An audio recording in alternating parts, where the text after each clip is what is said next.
Radio Primaton. Das Main-Rhön-Radio.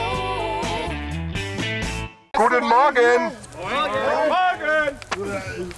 So, nachdem ihr ja jetzt wer es noch nicht weiß, in 3,5 Grad kaltes Wasser nochmal müsst, um euch da hinzulegen, haben wir keine Kosten und Mühen gescheut, um einen speziellen Aufwärmtrainer, ich darf Sie mal kurz vorstellen, das ist die Daniela Ress und die Marina Benkert, die euch jetzt die Übungen vormachen, die euch locker und warm fürs Wasser machen sollen.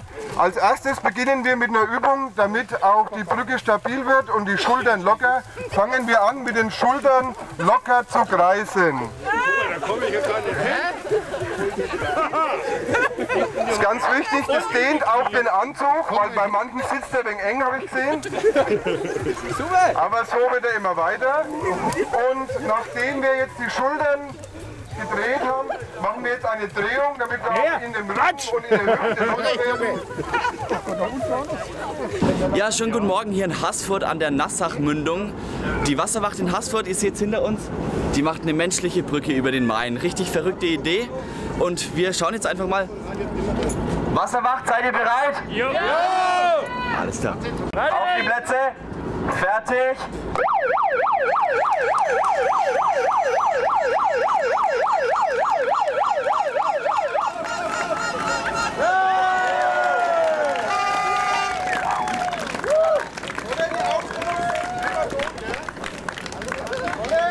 So, die Aktion ist vorbei, habt ihr gut gemacht. Wasserwacht in Haßfurt, das war Schieße! Und Primaton ist Klasse für die Vereinskasse! danke! Und wenn Sie, liebe Hörer, auch finden, dass die Wasserwacht in Haßfurt die 10.000 € verdient haben, dann stimmen Sie fleißig ab für diese super Aktion, die menschliche Brücke über den Main. Eine Sache, die man nicht jeden Tag sieht.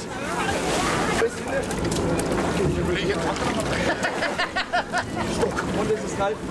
Das geht, muss man hören. Rücksicht holen.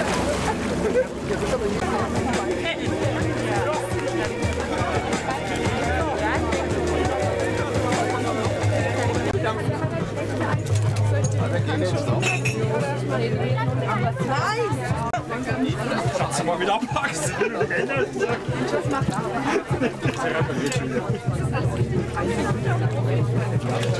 Nochmal?